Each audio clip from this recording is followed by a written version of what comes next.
Thank you.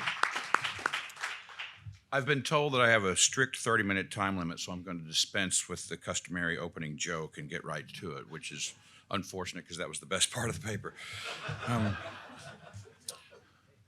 Until quite recently, the crisis of education in this country has been more obvious than the civilizational crisis underlying it.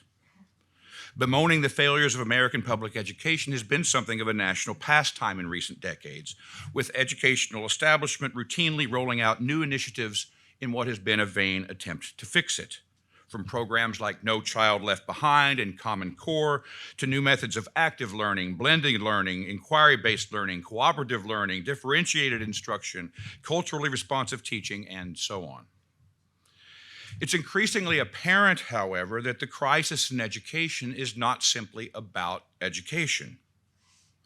A society that is premised upon the systematic exclusion of fundamental and binding truths, that cannot agree on what a human being is or even on whether men and women are real, a society that has lost its faith in its founding myths and is now rejecting its own foundational premises, a society that scarcely seems to be for anything but is anti-everything, can hardly be expected to agree on what education is or should be, nor can it be expected to offer children a compelling vision of why they should desire to know in the first place. It's a telling sign that these various educational fashions are applicable to any so-called educational content whatsoever, to use a detestable phrase. Under such conditions of civilizational disintegration, the pragmatist bent that has characterized American public education from its progressive origins has evolved into an activist bent, in service of no obvious end except the continual overcoming of our civilizational past. Outside of highly technical fields, college applications at most universities show little interest in what students know or want to know. They function mostly to gauge the success of our primary and secondary education systems in cultivating students' activist potential, documented on the resumes they've been compiling since kindergarten. As a society, we have replaced education with conditioning, and thus confused education with ignorance, with rigorously not asking about the meaning of our own history or the origins and implications of our own ideas, not asking the great questions that once animated Western and Christian culture, and of course, rigorously not wondering whether God's existence makes any discernible difference to the meaning of life or the nature of things. Because the point of contemporary American education, if I may invoke the ghost of Karl Marx, is no longer to understand the world, but to change it. American Catholic education, though its scope and organization are unrivaled anywhere in the world, is sadly no more exempt from this crisis than other modern maladies that plague the church. Indeed, the specifically Catholic crisis in education must be refracted through the broader ecclesial crisis. Many will be familiar with the statistics. Between 1965 and 2022, Catholics who attend Mass weekly fell from 55% to 17%. Baptisms from 1.2 million annually to just under 438,000. There are now roughly half the number of priests today as there were in 1965, and 5 times fewer women religious. Catholic school enrollment during this time has fallen from 5.5 million to just 1.7 million. Of those who go on to higher education, over 90% will attend public institutions which operate at best as if God were not even a serious question and Catholicism did not exist. A recent Notre Dame study reports that roughly half of Catholic teenagers will lose their Catholic identity by their mid-20s. The sociologist Christian Smith estimates the number at closer to 60%. Nearly 60% of these former Catholics believe that the faith is incompatible with science. 60% of so-called nuns, young people with no religious affiliation, including many former Catholics, report that they stopped believing that the teachings of their faith were true. And where the faith does survive, it is often in a radically reduced, diluted, or fragmented form as a kind of therapeutic spirituality adaptable to the latest social and ideological fashion, or as an arbitrary morality having little to do with reality as our society conceives of it.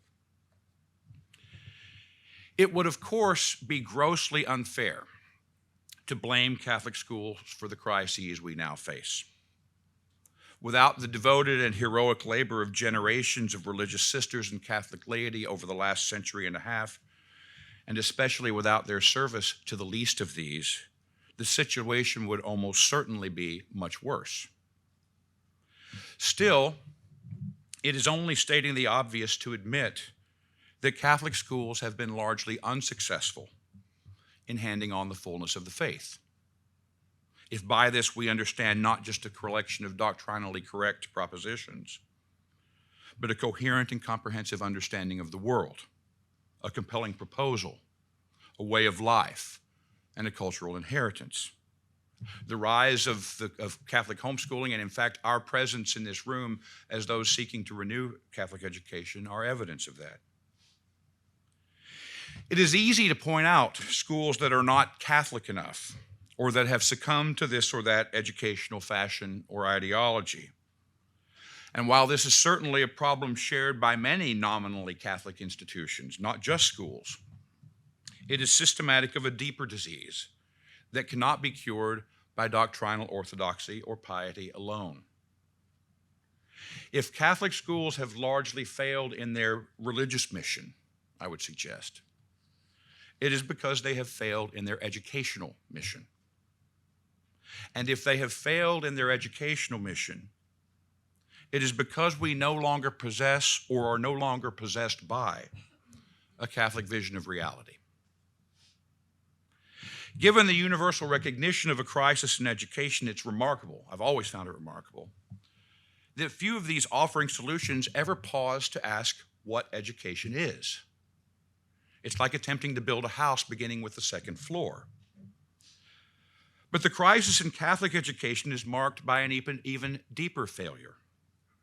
The truth is, we have never seriously asked what education must be if Catholicism is true. There are doubtless many reasons for this, but chief among them, I think, is a failure to grasp the depth of the conflict between the Catholic vision of reality and its conceptions of God, being, nature, the human person, history, knowledge, and truth, and that of the modern and particularly American world. The crisis in American Catholic education is rooted in the failure of American Catholics to discern the signs of the times, which must be an ongoing part of any hoped-for renewal. It's important, I think, to be as sympathetic as possible here if we want to avoid anachronism. The challenge confronting the American bishops in the latter half of the 19th century was as enormous as the solution that they devised to address it. The massive system of Catholic primary and secondary education that would eventually emerge from their decrees was forged from several points of pressure converging simultaneously. When the Third Plenary Council of Baltimore convened in 1884, the American bishops presided over a population of over 4.5 million, mostly poor, mostly immigrant Catholics, spanning the continent from the urban ghettos of the Northeast to the German enclaves on the western frontier. The scope of their pastoral chore in a world of such great material need and minimal infrastructure is almost impossible to imagine. They were also convening as a revolutionary change in worldview swept the country, giving a naturalistic justification for America's native pragmatism and profoundly reshaping American society and its institutions as the 19th century gave way to the 20th. The effect on the American mind of the publication of Darwin's On the Origin of Species in 1859 was analogous to the reception of Marx's Das Kapital in Europe. The emerging system of public education, which would be shaped in its early decades by such figures as Horace Mann, Lester Ward, and John Dewey, was born along with the new progressive vision that was given scientific legitimacy by Darwin's book. breaking from the Protestant denominational foundations that bore responsibility for American education up till the mid-19th century.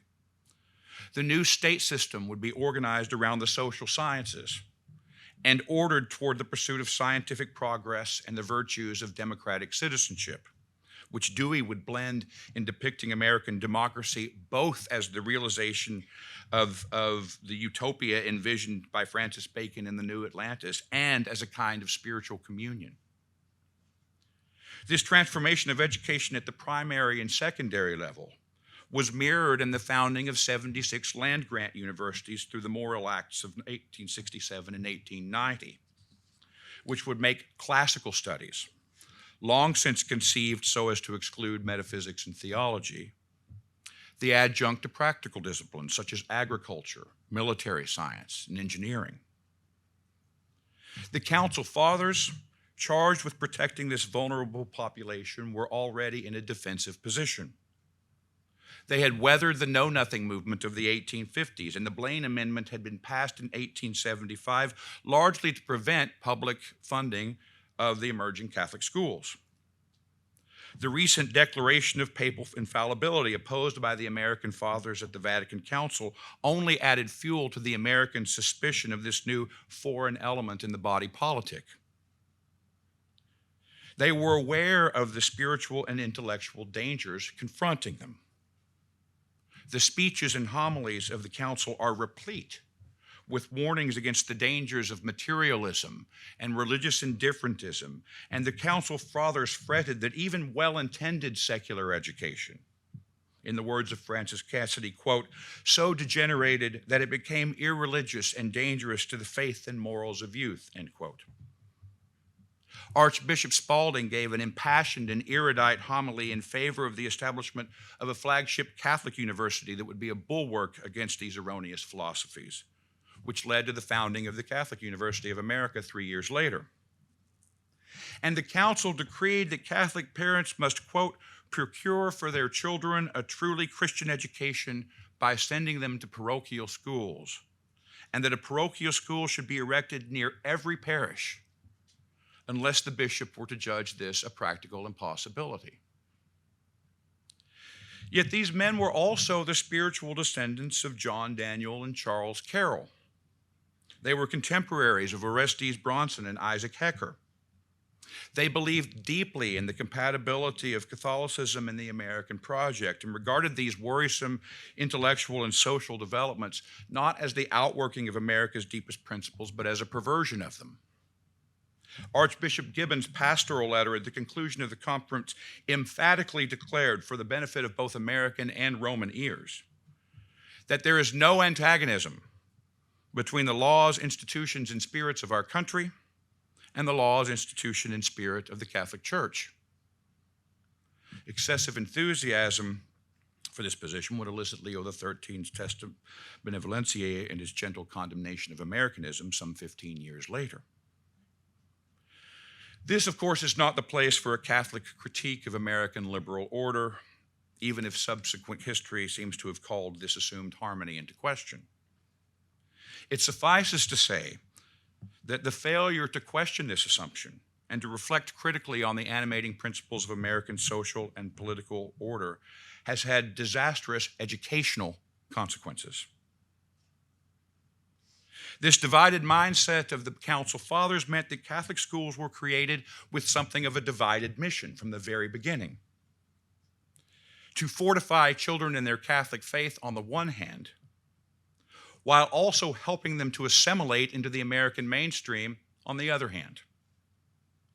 And in fact, Catholic schools would play an important role in the great assimilationist project of the late 19th century, making it possible for Catholics to find themselves at home here, in the words of Archbishop Gibbon's pastoral letter. The project was too successful by half. If the sad statistics that I noted earlier are evidence of the failure of the religious and educational half of this mission, the booming era of brick and mortar Catholicism, with its massive network of churches, schools, universities, and hospitals, the Catholic transformation and indeed takeover of much of urban America, and the ascension of American Catholics to the height of political power, is evidence of the stunning success of the assimilationist half of this mission. We have indeed found ourselves at home here.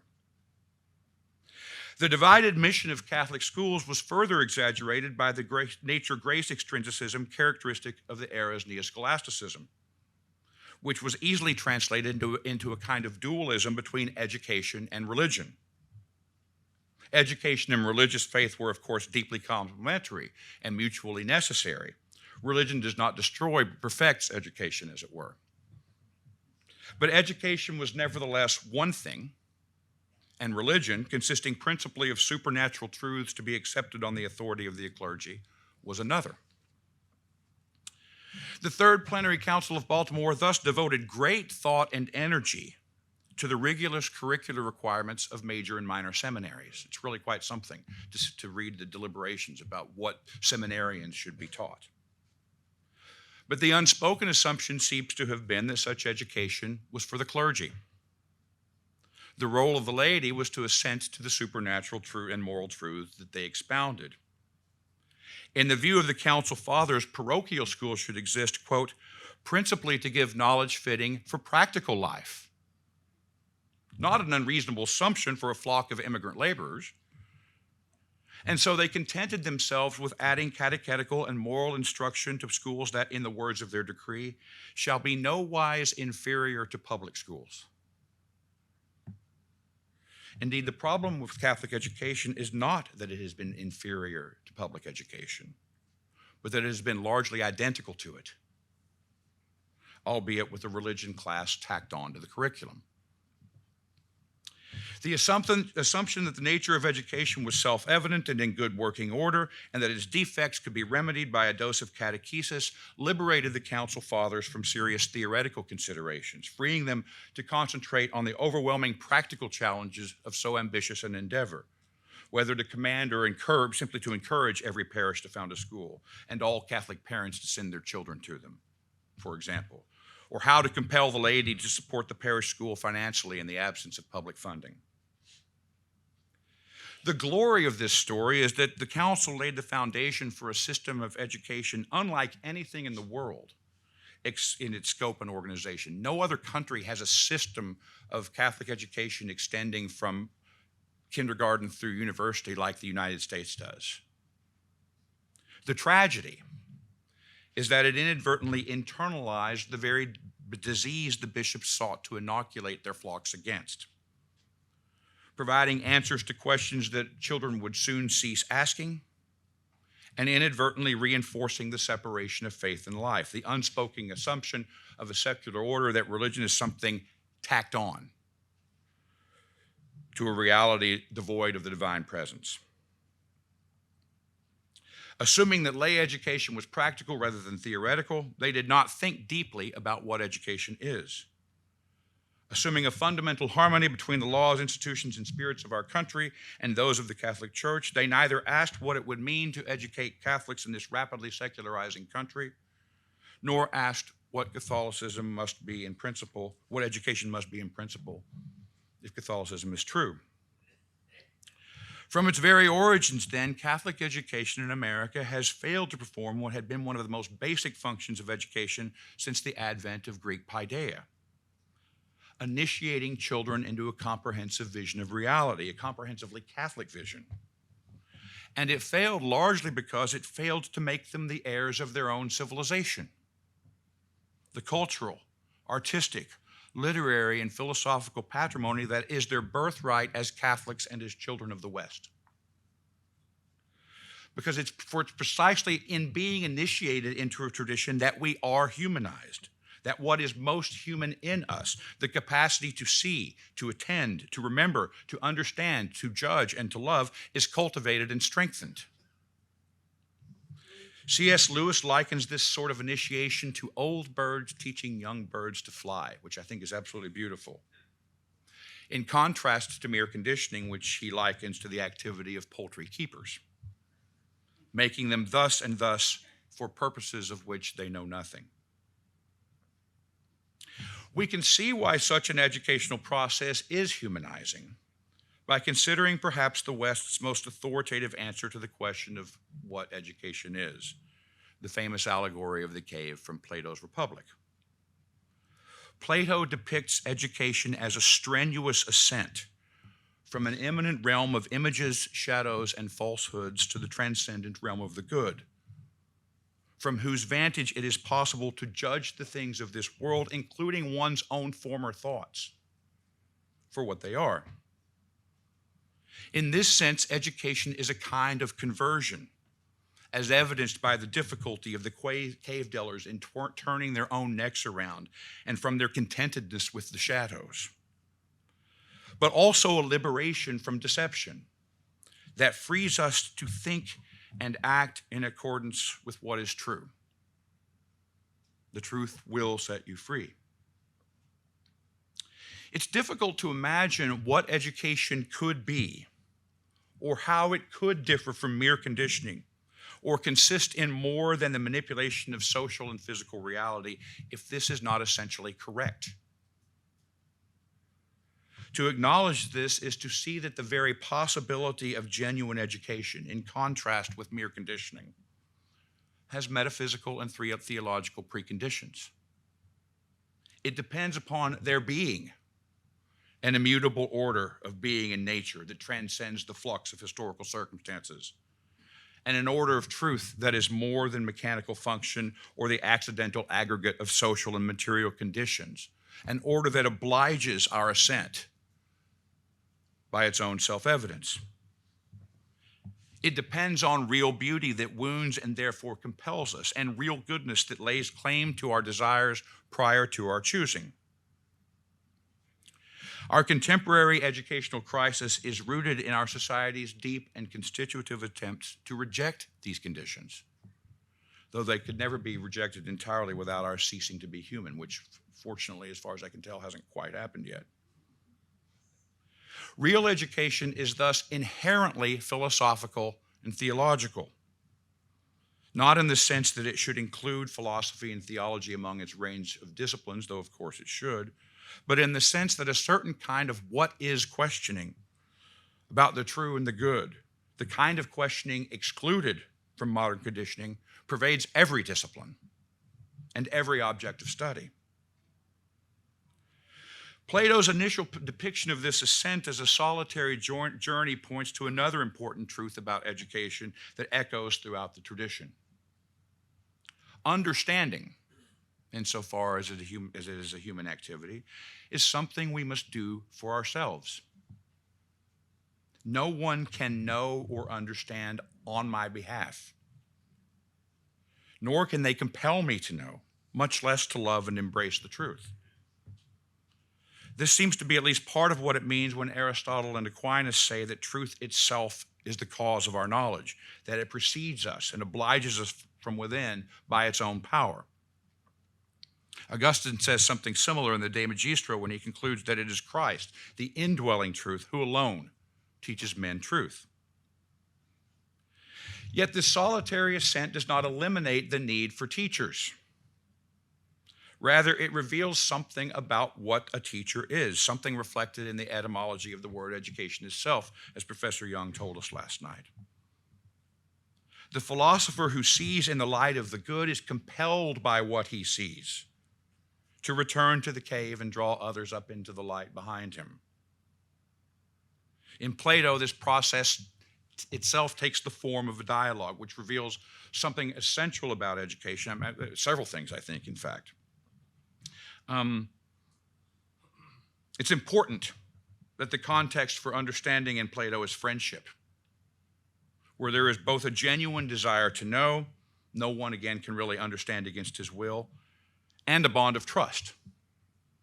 Trust in one's teachers, but more than that, trust in the goodness of being itself. Trust that there is something to discover, something which is always more than our knowledge of it. Trust, therefore, turns out to be more primordial in knowing than doubt is. And so there's a profound philosophical truth, it seems to me, in St. Anselm's Fides Quaerens Intellectum, faith-seeking understanding. Anselm says, the believer does not seek to understand that he may believe, he writes, but he believes that he may understand, for unless he believed, he would not understand. right? Where this trust is lacking, where there is no longer faith in the goodness of being and in transcendent truth and the God who is himself the truth and the source of being, reason itself eventually dies. We're experiencing that in real time throughout the once Christian world. This would be an appropriate place for a discussion of pedagogy, the practical means by which students are drawn into the light of truth. And for the most part, I'm going to leave that to others here who are much better teachers and more experienced with teaching children than I am. But there are a couple of things I want to say, and though I don't quite know how to say them without lapsing into cliche or platitudes, so I apologize for that in advance. My experience with schools and with teachers and in university faculties has nevertheless led me to believe that these things are true and important, and more important than that, very easy to lose sight of. The first is simply that Catholic education is not a program or a formula or a technique or a method. It's a quest. Ultimately, the quest for God. Quaerere Deum, to borrow the words of Benedict XVI. It just so happens, as Dante shows us, when you find God, you get the universe thrown in for free. So every other aspect of Catholic education, the cultivation of culture, the passing on of tradition, is a byproduct of this quest. And of course, quest means questions, which are the engine of movement. And of course, we cannot lead students where we ourselves are unwilling to go. This is why, and this is where I say it inevitably sounds platitudinous, but it's really true. This is why teachers must never cease to be pupils, which Plato's Socrates seems to me to demonstrate again and again. The moment one is no longer interested, indeed compelled to understand, is the moment one's career as a teacher has ended, though one may not know it and may continue to work for many years thereafter. And what is true of each of us as teachers is true of schools as a whole, even devoted or orthodox schools that do not live the life of the mind, whose faculty do not have a common intellectual life. A school that is interested in education but has no time for understanding and truth is ever in danger of becoming a pious educational bureaucracy. And Catholic education then devolves into yet another technique alongside those that I listed earlier. The German philosopher Robert Spaemann describes education as an introduction to reality, which inspired the title of this conference and it serves as an apt summary of at least some of what I'm trying to say. Spaemann recognizes, however, that this only leads to the more basic question of what reality is. Plato, as we saw, depicts education as an ascent to the good. But what difference does it make if the good became flesh and dwelt among us? What difference does it make, in other words, if Catholicism is true? Surely all the difference in the world. For surely a world known and loved into being and then visited by God in the fullness of time is a very different place in its very essence from a meaningless rock hurtling through space, a dim and monstrous oval germ that laid itself by accident, in one of my favorite quotes from Chesterton. And it's much easier to think about education or think about Catholic education than it is to think about the reality that education seeks to discover. But if the crisis in education stems from the loss of a Catholic vision of reality, then there can be no renewal of Catholic education that is not at the same time a deep recovery of this vision, which necessarily extends to absolutely everything. For there is no aspect of reality, not nature, not history, not science, not politics, not thinking itself, that falls outside of creation and that is unaffected in the depths of its being by being related to God. This makes renewing Catholic education an almost unending task by definition. So what must education be if Catholicism is true? I have some ideas, of course. I'm about to lay a few of them on you, but I don't know the answer. And I don't think anyone does, at least not completely. But I think I do know at least some of the questions that we should be asking. If in the beginning was the Word, and the Word was with God, and the Word was God, and all things were made through him, and without him not anything was made that was made, then it follows that meaning, intelligibility, is not adventitious to the universe, but built into it. A thesis that can be defended on philosophical as well as theological grounds, since meaning is inescapable for us, and since living things are unintelligible without a sake for which their parts act. What then is nature? And what does it mean truly to study and understand it if the world is creation? Archbishop Michael Miller, in delineating his 5 essential marks of the Catholic school, says that it must be inspired by a supernatural vision. This is all well and good, but a supernatural vision is destined to appear unreal and unmeaning if nature itself is merely a meaningless mechanical system. What is true of nature? That it is comprised of meaningful wholes, that these wholes exist, that to exist and to be intelligible must have an end both within and beyond themselves, must be perforce true of human nature. This means in turn that the meaning of human nature must be, quote, visible in our biology, and yet responsibility for the meaning of nature cannot fall to mere biology. Or if you like, our biology cannot be mere.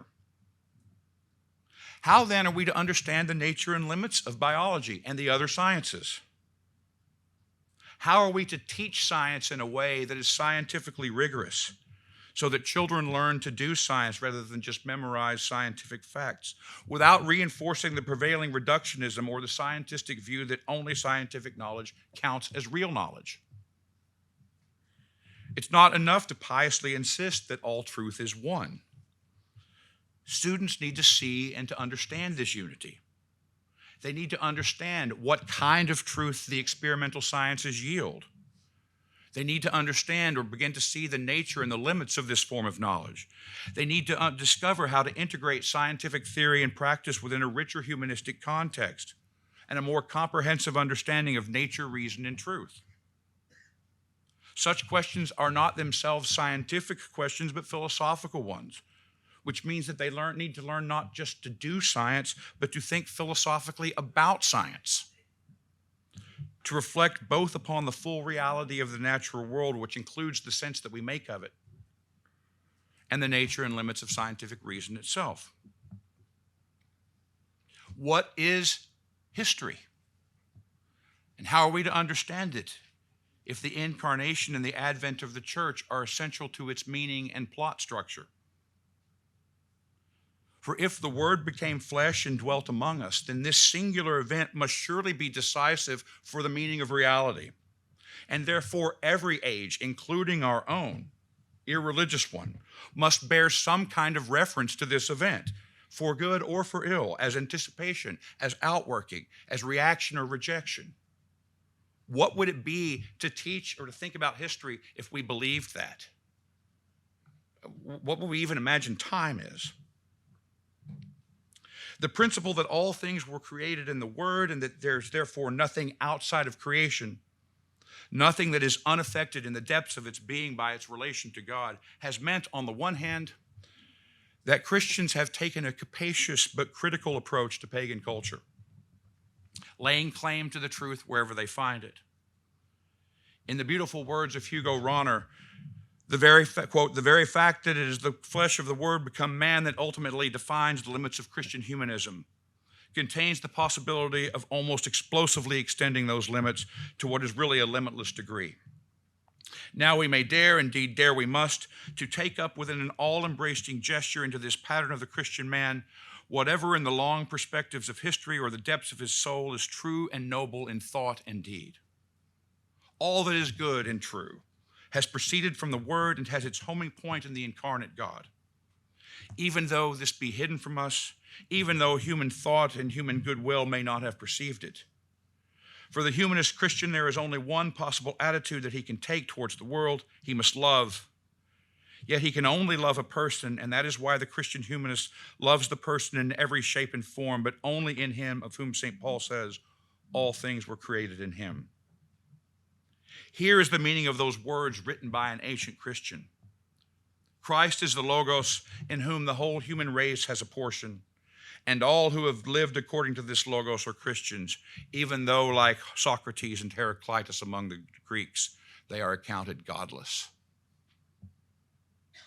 On the other hand, because the Word became flesh and dwelt among us, because God entered into history uniquely and decisively in the person of Christ, because Christ extends his presence in history through the church, Rauner's all-embracing gesture generates a culture of its own, a culture that is in fact responsible for many of the highest, most beautiful, most profound achievements of human civilization. If this civilization is lost to us, if we cannot hand it on to our children, if the fullness of the faith cannot belong to them in the way that it belonged to their fathers, then let its beauty teach them to long for it. Let them learn to sit by the rivers of Babylon and weep. More than one age of Christians has been saved that way, discovering the presence of God in his apparent absence. Maybe every generation. You cannot hope to return from exile if you don't know you're in exile. If you have comfortably found yourselves a home in Babylon. Christopher Dawson is therefore correct, it seems to me, that Christian civilization should be a principal object of study. That we falsify history and refuse to understand ourselves without it. And that this judgment is defensible on historical grounds alone, apart from Catholic theological commitments, if anyone asks you why you're doing this. Christianity did actually come into the historical world, he writes, and did actually transform the societies with which it came into contact. First, the Hellenic Oriental society of the Eastern Roman Empire, and secondly, the Latin and barbarian societies of Western Europe. But obviously, the justification for making this study of Christian culture the organizing principle of Catholic education is not merely historical, but philosophical and theological, and our understanding of it should be as well. What is human culture, after all? If human beings are creatures, if they have a nature that inclines them toward communion and the knowledge and love of God, if it is this inclination to truth and goodness that finally makes our actions intelligible as action and not mere behavior, then human culture cannot just be an arbitrary power structure whose mechanisms are analyzed by functional sociology. Human society and culture will be what St. Augustine in the City of God says they are, an order of love. If that's true, then a secular society such as we imagine ourselves to be is in fact impossible, an illusion. A people is by definition religious, even if it conceals this from itself, because people created in the image of God are naturally and unavoidably religious. Therefore, to study a people's art, their architecture, their philosophy, their music, their patterns of life, is to discover what they think is real and true, to discover what they love.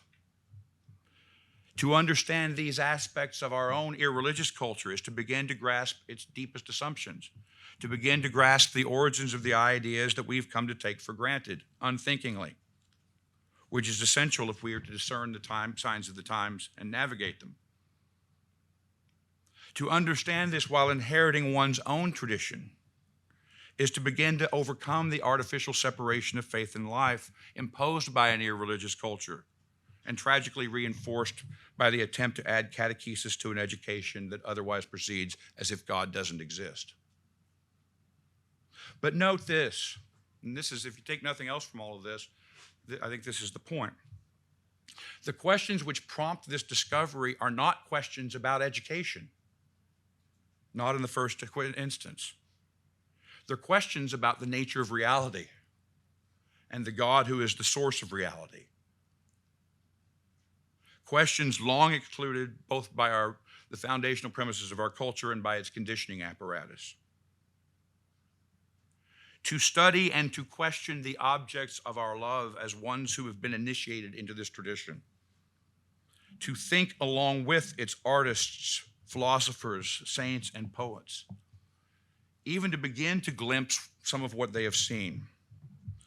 To understand something of how we came to be who and what we are is to be slowly liberated from the world of mere appearances, shadows, and lies. That's what education is and why it's Catholic. Thank you.